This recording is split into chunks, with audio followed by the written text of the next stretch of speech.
Halo para pendengar, selamat datang di podcast kami. Dimanapun kalian mendengar, pastinya selalu stay safe dengan mengikuti protokol COVID-19. Selalu pakai masker, jaga jarak, dan jangan lupa cuci tangan. And tentunya last but not least, dengerin podcast ini di waktu santai kalian. Perkenalkan, gue Imam, gue bersama seorang teman pada saat ini. Nama gue Sultan. Dan pada obrolan podcast ini, kami berdua akan menjadi host kalian for today. So sit back, relax, and enjoy. Karena di sini tempatnya kita diskusi bareng dan ngobrol santai. Betul banget tuh Mam. Sebelum kita ke topik pembahasan dan diskusi lebih panjang, lebih baiknya kita pengenalan singkat dulu tentang siapa sih kita gitu. Widih, boleh tuh. Mungkin dari gue dulu. Oke. Nama gue Sultan Faris Hakim, suka dipanggil Sultan, lalu lagi duduk di bangku 11 SMA dan bersekolah di sekolah swasta di Depok, SMA IT Nurul Fikri. Lalu lu Mam. Oke, nama gue Imam Al-Khair, dipanggil Imam. Dan gue sekarang seorang pelajar ya, sama kayak Faris. Gue di sekolah di SMA IT Nurul Fikri di Depok. Dan gue juga sekarang lagi di bangku 11. Jadi gue sama Faris itu sebenarnya teman sekelas ya, Riz? Iya, teman sekelas. Sejak kelas 10 gitu, sekarang Iya, udah 2 tahun dari berarti. tahun 2019 sampai tahun 2020. Iya. Nah, ngomong-ngomong nih tentang 2020 kan, dekade baru gitu ya, Riz. Dekade baru, tahun baru, ya kan. Kayaknya kalau dari gue ngeliatnya kayak gak kerasa gitu, udah berlalunya cepet banget gitu. Karena sekarang udah di bulan ke-11 kan. Iya, 1 bulan lagi kita udah ganti tahun. Udah 1 tahun bulan baru. lebih lah ya. Iya, udah ganti tahun dan pasti kita buat lagi resolusi. Nah, iya tuh. ngomong-ngomong dengan resolusi atau wishlist ke depannya, tahun 2020 itu sangat berbeda, Mam. Wah. Dimana awal tahun ini kita sudah dikasih situasi yang kurang mengenakan, kurang mendukung lah ya. Iya, dan kita semuanya nggak mau ya kan hal ini terjadi. Mengharapkan. Iya, dan kita sudah pastinya di awal tahun kita suka membuat wishlist atau resolusi di awal tahun itu. Dan pastinya tahun ini itu semua berantakan gitu. Berantakan banget. Rencana, target kita, planning kita itu semuanya jadi berubah lagi dengan pola yang berbeda. Habis itu kita juga jadinya melakukan habitsnya juga berbeda ya kan. Dengan wishlist yang berbeda pastinya kita awalnya gimana tuh Mam?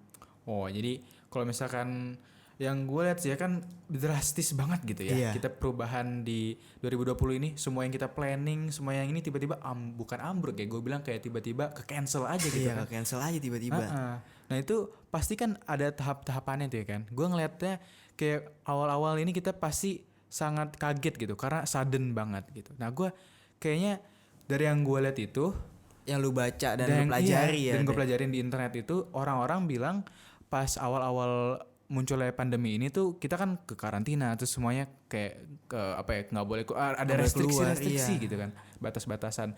Nah itu adalah tahap disrupsi katanya. Jadi tahap yang mengganggu semua pola rutinitas, pola kegiatan ya kan. Terus kayak pola-pola yang misalnya kita keluar ke rumah ya kan, terus kita kerja atau pendidikan juga ya kan, banyak yang terganggu. Iya seperti itu.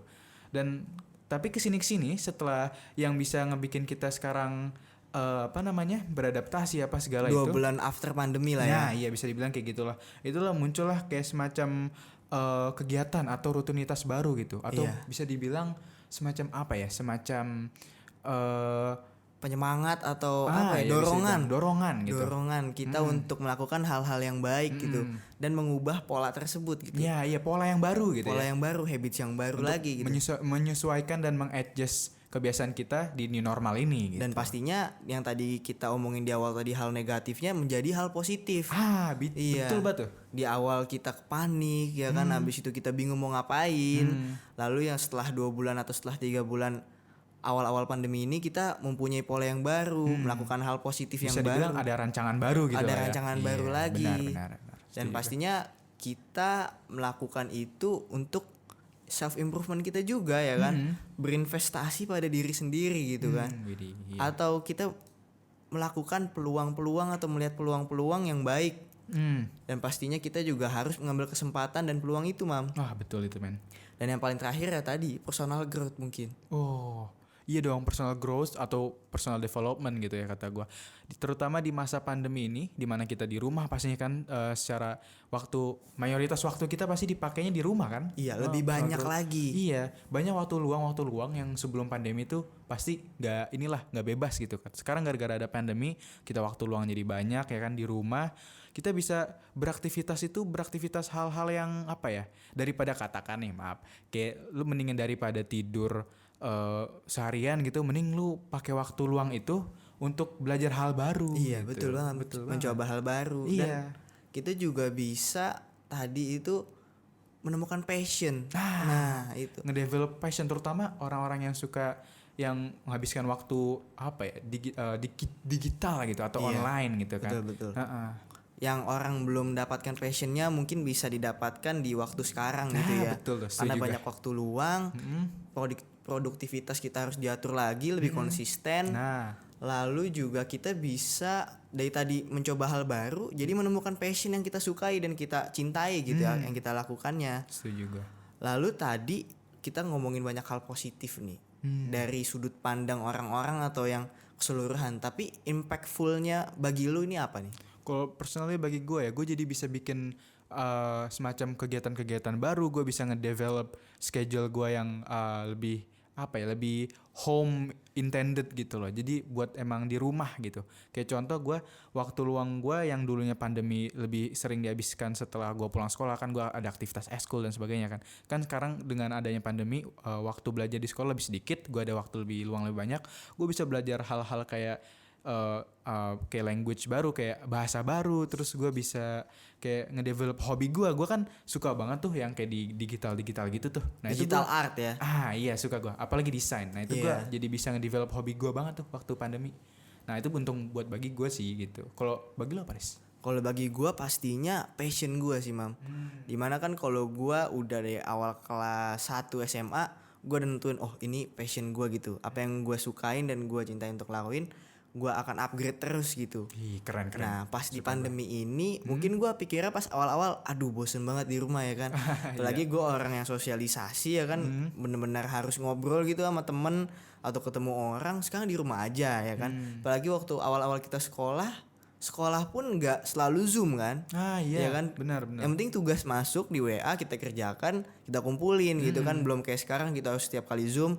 Mungkin kita enaknya bisa ketemu walaupun kita nggak ngobrol, tapi kita bisa tatap muka dan berdiskusi bareng. Sukanya kan ada sesi diskusi ya kan, sama kelompok lebih natural gitu lah ya. Dibanding kita di awal bulan atau di awal pas pandemi ini kan. Habis itu pas di pandemi ini passion gue lebih gue dalamin lagi, Mam. Keren. Gue belajar hal baru lagi. Habis itu gue melihat peluang lagi tuh, yang kata gue peluang gue bisa kembangin di mana nih sih passion gue. Mudah-mudahan bisa jadi yang profesionalis ya kan. Mantap bisa sih. mendapatkan uang ya alhamdulillah gitu kan. Lalu gue juga punya waktu luang gue untuk me time gitu. Iya benar sih itu. Buat waktu pribadi gitu lah. Waktu pribadi lebih banyak. Habis itu kesehatan ya kan, bisa berolahraga lebih banyak lagi ya kan. Nah itu hal positifnya sih menurut gue. Keren. Lalu nih gue ngomongin tadi, kita udah ngomongin di awal wishlist atau resolusi ya kan. Pas pandemi kita hancur, tapi sekarang kan udah akhir bulan ya. Udah pasca gitu ya. Udah ntar lagi ganti tahun. Wishlist lu apa sih setelah pandemi ini, Mam? Kalau gue sih personally, pertama tuh gue pengen banget bisa olahraga lagi. Karena dengan olahraganya sebenarnya kalau waktu pandemi itu gue bukan terbatasi banget, cuma waktu pandemi itu yang gak enaknya olahraga, lu tau kan kalau olahraga pakai masker kayak gimana, Riz? Iya. Ya kan gak enak napasnya. Sebenarnya sih nggak usah pakai masker, tapi kita harus aware lah. Iya. Apa ya? Kita masih agak panik atau agak takut lah kalau kita buka masker ya kan, kita tidak tahu orang di sekitar, kita tidak kenal, resikonya ada juga ya kan. Apalagi, Mam?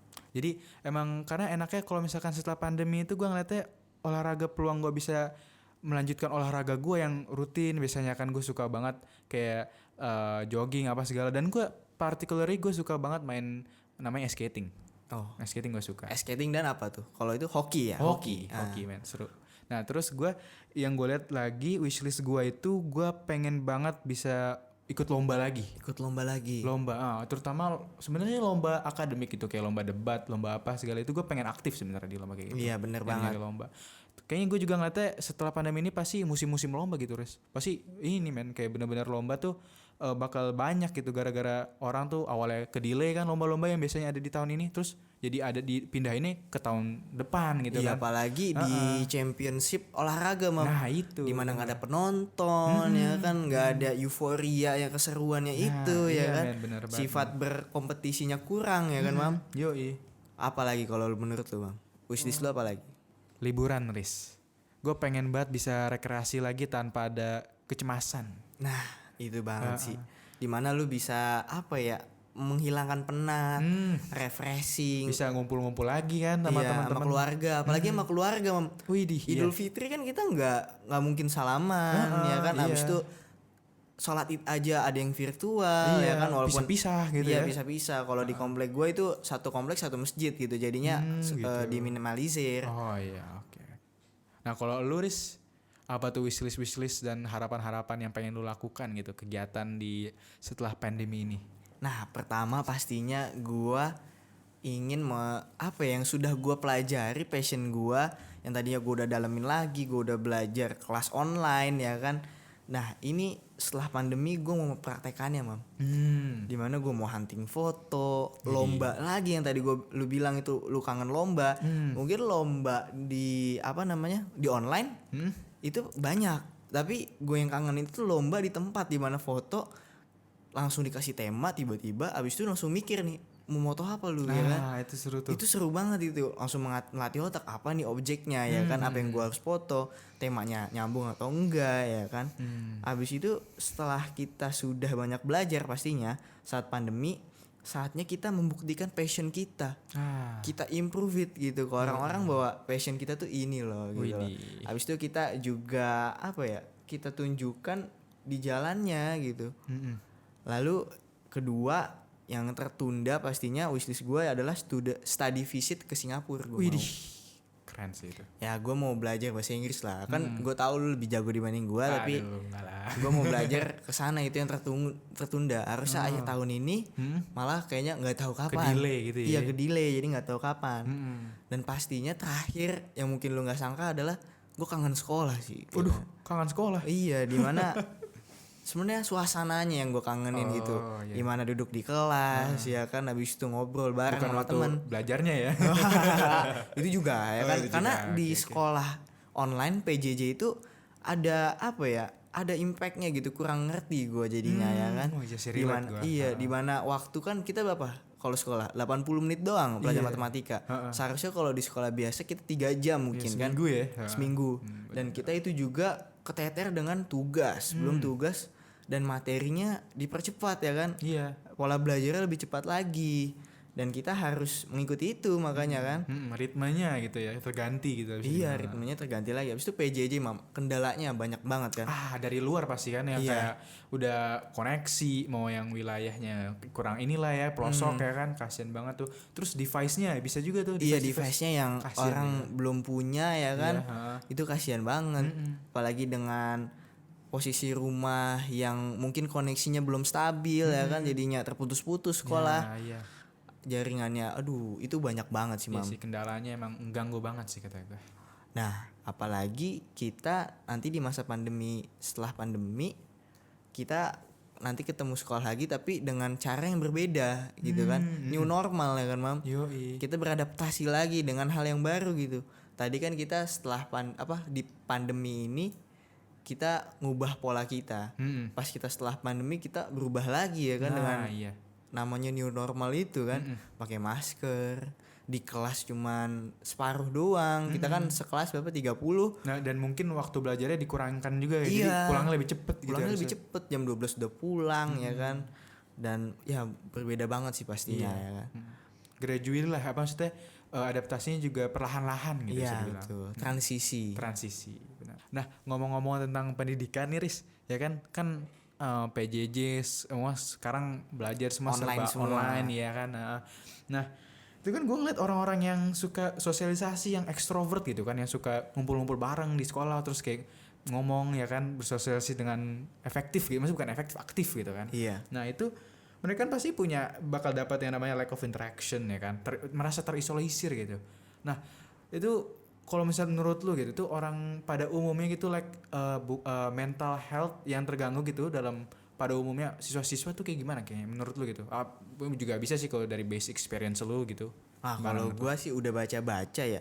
Karena di awal tahun gue tahu ini akan PJJ ya kan, virtual, pasti gue harus menghindari namanya mental health di kehidupan kita sebagai pelajar gitu kan. Kalau gue baca dari psikolog anak dan remaja, selama PJJ itu pasti anak-anak tuh kehilangan momen keseharian seperti mengobrol dengan teman pastinya kan. Nah iya itu benar. Dan berpartisipasi di sekolah. Pasti kan kita kalau di sekolah online males nanya ya kan. Habis itu distractionnya banyak. Atmosfernya nggak kerasa gitu. Enggak, distractionnya lebih banyak lagi kan kalau kita di mana, kalau di rumah depan kita monitor. Kita buka tab Google, YouTube. Ya kan? Nih guru ngomong, kita nontonnya YouTube ya kan. Kalau kan dengerin musik asik joget ya kan. Iya kan, bener kan? Bener. Gimana kita jadinya distractionnya lebih banyak lagi, nggak lebih fokus.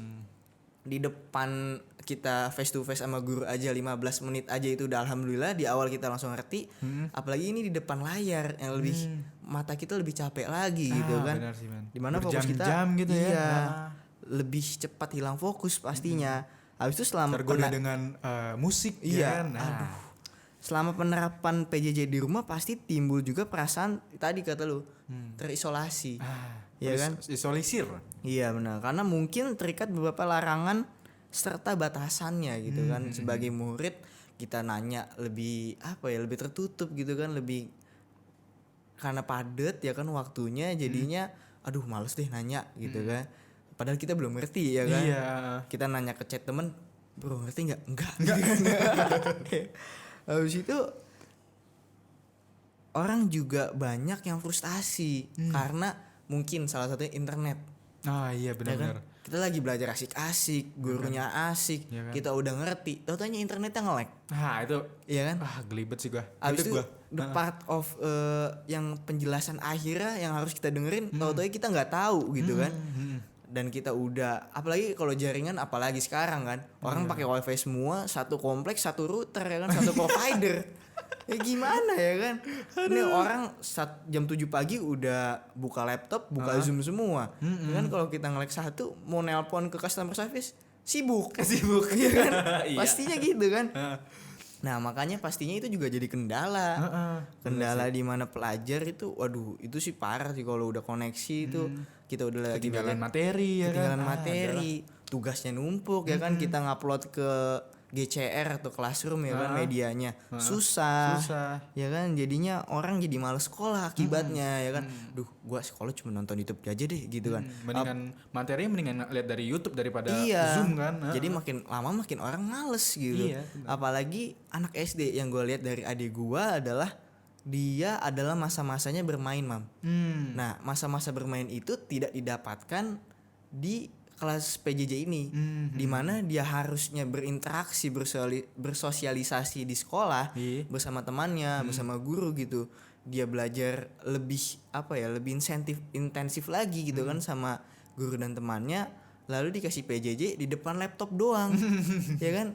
Malah nonton kartun doang gitu kan, nonton YouTube, karena dia akan bosan, lebih cepat bosan dibanding kita yang SMA lebih bertanggung jawab ya kan. Kita kan udah SMA juga remaja, pasti lebih bertanggung jawab dengan yang kita lakukan ya kan. Bedanya dengan SD pasti harus didampingi dengan orang tuanya. Dan itu lebih ribet lagi kalau misalkan orang tuanya lagi kerja lagi kerja kan? Itu itu akan sangat sulit gitu memantau si anak itu apakah belajar dengan benar atau dengan enggak, serius, dengan fokus gitu ya. Benar-benar. Nah, Mam, kita udah berdiskusi tadi dan ngobrol panjang lebar, dan ini adalah titik akhir obrolannya, Mam. Benar-benar. Dan bagaimana sih, Mam, konklusinya atau kesimpulannya menurut lu, Mam? Kalau kata gue sih, yang penting karena ini sih kata gue, yang penting kita tuh tetap semangat aja gitu dengan tujuan, dengan proses kita mencapai wishlist itu ya kan. Terus setelah pandemi ini bener banget, dan terus konsisten gitu sama self development, Terus jangan lupa juga kita bisa menyoroti peluang-peluang gitu yang akhirnya pasti bakal muncul di depan muka kita pas setelah pandemi berakhir gitu. Dan di mana saat pandemik kita belajar banyak hal, dan setelah pandemik kita berani melakukan yang sudah kita pelajari itu. Gitu, jadi jangan belajar doang tapi tanpa prakteknya kita tidak praktekkan gitu ya Mam. Benar. Terus yang penting juga kita optimalisasikan juga kan produktivitas gitu kan. Betul banget. Dan semangat aja kita mencapaikan tujuan-tujuan atau bahkan wishlist yang setelah pandemi itu gitu kan atau gue. Yang jelas sih kata gue stay safe dan selalu jaga diri, jaga kesehatan aja sih kata gue gitu. Dan wishnya kalau untuk gue semoga pandemi ini cepat berakhir ya kan. Dan pastinya kita terus berkembang ya kan sebagai upgrading self ya kan. Sebagai pribadi. Iya. Udah mungkin Mam. Kita udah lumayan panjang juga ngomongnya. Jadi it's been with me Imam and Faris. Thank you. Gracias. Merci. Terima kasih semua.